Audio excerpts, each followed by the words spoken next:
समाधि। तो संप्रज्ञात समाधि में जब इंद्रियों पर मन पर कंट्रोल हो गया, तब समाधि में अंदर से सत्वगुण का सुख मिलने लगा, उसमें रुचि हो गई। यह सुख बहुत अच्छा सुख है, बाह्य भोगों के सुख से तो बहुत अच्छा है। जो व्यक्ति इंद्रियों से बाहर के विषयों का सुख भोगता है वो मन इंद्रियों का गुलाम हो जाएगा। जो ये समाधि वाले आध्यात्मिक सुख को भोगेगा वो मन इंद्रियों का राजा बन जाएगा। ये दोनों में फर्क है। पहले वाला सुख संसार में राग में फंसाएगा, बंधन में डालेगा, दूसरे वाला वैराग्य और मोक्ष की ओर ले जाएगा। इसलिए भोगना हो तो आध्यात्मिक सुख भोगो, भौतिक इंद्रियों का मत भोगो, वो हानिकारक, तो बंधन में डालेगा। तो जब संप्रज्ञात समाधि में सत्वगुण का सुख मिलने लगा तो उसमें थोड़ी रुचि हो गई कि बड़ा अच्छा सुख है, बहुत बढ़िया सुख है। फिर कहने लगे कि यदि मैं, वो साधक व्यक्ति ये सोचने लगा, यदि मैं समाधि वाला ये संप्रज्ञात समाधि का सत्वगुण का सुख भी भोगता रहूं तो भी मेरा अंतिम प्रयोजन तो फिर भी पूरा नहीं होगा, फिर भी मैं फंस जाऊंगा यहां संसार में। कैसे फंस जाऊंगा? यदि मुझे संप्रज्ञात समाधि का सुख लेना है तो यह सत्वगुण का सुख है, प्राकृतिक सुख है, और इस प्राकृतिक सुख को भोगने के लिए शरीर चाहिए। शरीर, मन, बुद्धि, इंद्रियां सब कुछ चाहिए, इसी से ही तो भोग सकते हैं हम। फिर उसने सोचा यदि शरीर धारण कर लिया और फिर अगला जन्म भी हुआ और फिर अगले जन्म में भी यही समाधि लगाते रहे तो दुख से पूरी तरह छुटकारा तो नहीं हो पाया। अगर जन्म ले लिया फिर भी स्कूल तो फिर भी जाना पड़ेगा, पढ़ाई तो फिर करनी पड़ेगी, भूख प्यास, गर्मी ठंडी, सर्दी जुकाम, फिर तकलीफ आएगी, टीबी, कैंसर और आजकल कोरोना। आजकल कोरोना का चक्कर है ना, तो ये तो पीछा नहीं छूटेगा इससे, मुझे तो इससे भी छुड़ाना है, तो ये सुख भी नहीं चाहिए। अब जो सत्वगुण का सुख था उसमें भी इच्छा नहीं रही। गुण वही तृष्ण्यम, ये सूत्र का शब्द है अंतिम। गुण का मतलब है सत्वगुण। जो सत्वगुण का सुख मिल रहा था संप्रज्ञात समाधि में, उसमें भी वितृष्णा हो गई, इच्छा नहीं रही, ये भी नहीं चाहिए। तो फिर क्या चाहिए? ईश्वर का सुख चाहिए। वो कहां मिलता है? वो मोक्ष में मिलता है। तो वो किसके अधीन है? ईश्वर के। इसलिए अब मुझे ईश्वर चाहिए। आपको मिठाई चाहिए तो कौन सी दुकान पर जाएंगे? हलवाई की। कपड़े की दुकान पर जाएंगे तो वहां मिठाई नहीं मिलेगी।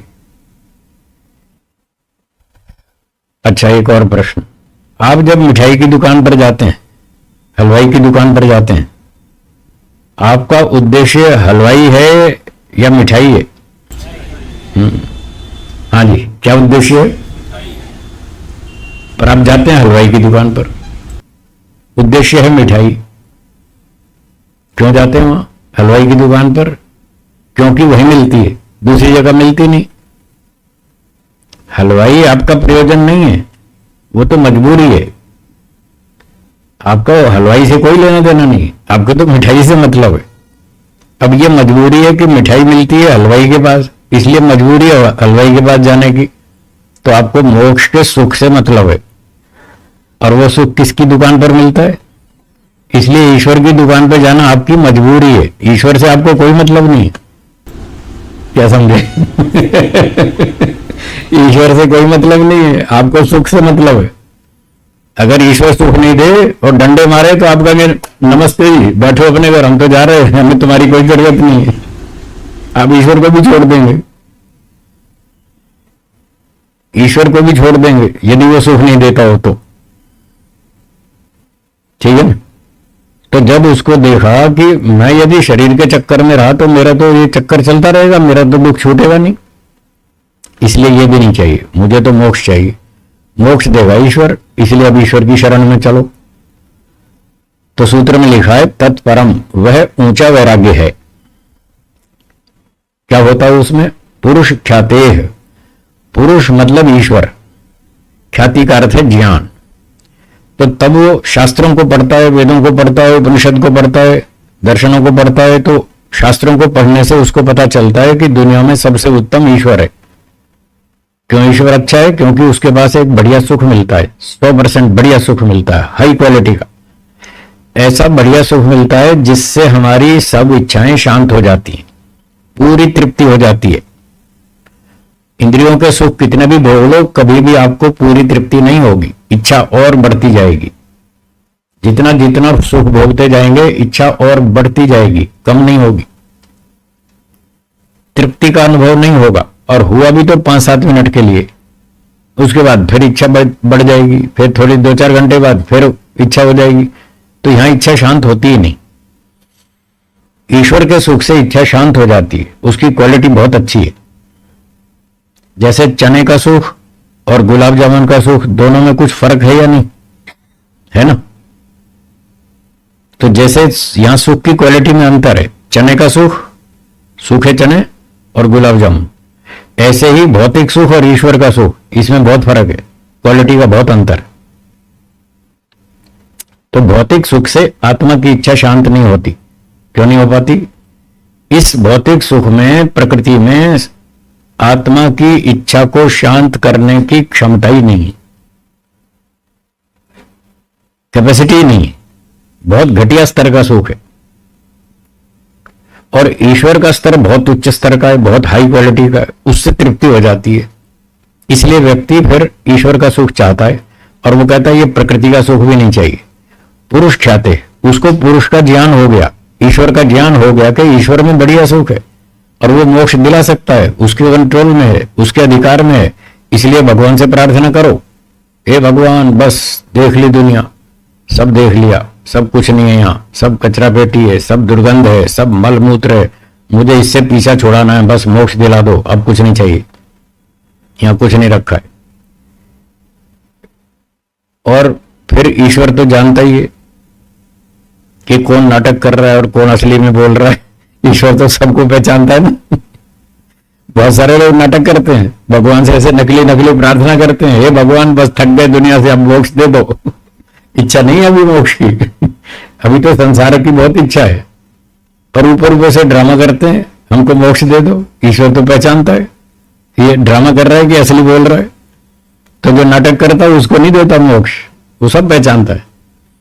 हम दुनिया को धोखा दे सकते हैं, दूसरों को मूर्ख बना सकते हैं, ईश्वर को नहीं।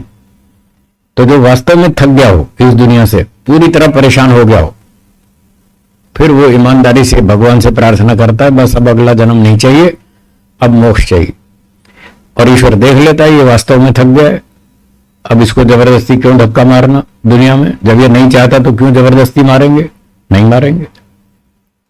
और जिसकी इच्छा है उसको जन्म देंगे, ले भाई तू अपनी इच्छा पूरी कर ले। जब तक आपकी इच्छाएं पूरी नहीं होंगी तब तक भगवान आपको जन्म देगा।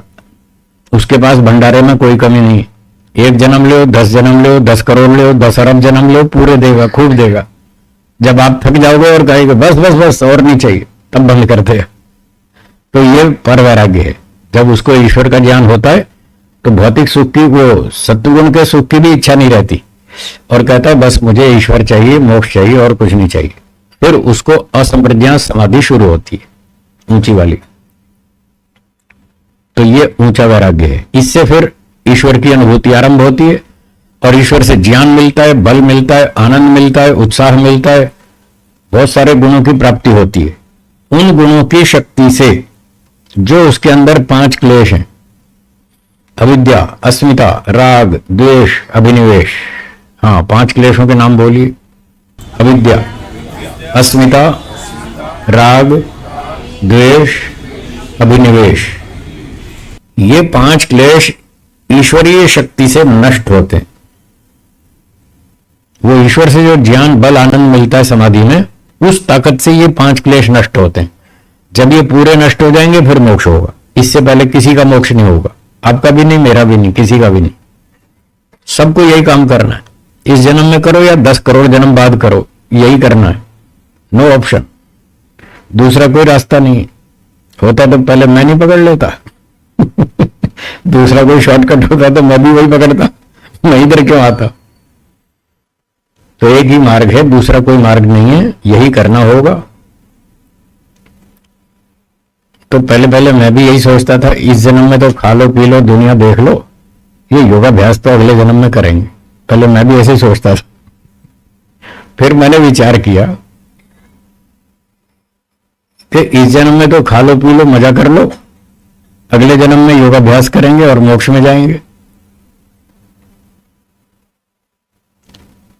हो सकता है अगले जन्म में भी मैं यही बोलूंगा, इस बार तो खाओ पियो मजा करो, फिर अगली बार देखेंगे। और हो सकता है पिछले जन्म में भी यही कहता रहा हूं कि अब तो खा लो पी लो, अगली बार देखेंगे। अब आ तो गया अगला जन्म, और कब आएगा? यही तो है वो अगला। क्या इससे पीछे एक जन्म नहीं था या नहीं? तो पिछले जन्म में क्या किया? यही तो किया, खाया पिया मजा किया। अब तब हम बहाना मारते थे, अब तो खा लो पी लो अगली बार देखेंगे। अब आ तो गया अगला जन्म, अब करो, करना है तो अभी करो। अगर अब नहीं किया तो हर बार यही बहाना मारेंगे कि इस जन्म में तो खाओ पियो फिर अगली बार देखेंगे। यूं तो हर बार टालते ही रहेंगे, तो कभी भी नहीं जाएंगे मोक्ष में। बस मैंने ये सोचा और वहीं से यू टर्न मार लिया, वापस यू टर्न मार लिया कि इस बार संसार में नहीं फंसना है, इस बार यही काम करना है, देखी जाएगी जो भी होगा। धंधे में व्यापार में कोई गारंटी है पैसे कमाएंगे? उसमें भी तो रिस्क है ना, खतरा तो होता ही है। क्या पता फायदा हो क्या पता नुकसान हो, वो तो दोनों जगह दोनों बातें होती हैं। जब व्यापारी लोग रिस्क लेते हैं कि देखते हैं जो भी होगा देखी जाएगी, तो हमने सोचा हम भी रिस्क लेते हैं, जो होगा देखी जाएगी। पीछे मान लो 10,000 10 लाख कितने जन्म हुए पता नहीं, मान लो 10 लाख जन्म हो गए, थोड़ी देर के लिए कल्पना करते हैं। 10 लाख जन्मों में क्या किया? स्कूल गए, पढ़ाई की, डिग्री ली, पैसे कमाए, खाए पिया, बूढ़े होके मर गए। जो उद्देश्य था वो पूरा हुआ? नहीं हुआ ना। तो संसार के रास्ते पर 10 लाख बार चले और हर बार फेल हुए, हर बार रिजल्ट वही का वही, फिर भी इच्छाएं बनी हुई हैं, फिर भी खाने पीने में लगे हैं, फिर भी संसार के सुख भोगने में लगे, मतलब फेल हुआ। उस मार्ग पर चले तो फेल हुए। तो इस बार मैंने सोचा कि अगर इस बार इस रास्ते पे चलते हैं, ब्रह्मचारी बनेंगे, तपस्वी बनेंगे, योगी बनेंगे, परोपकार करेंगे, मोक्ष में जाएंगे।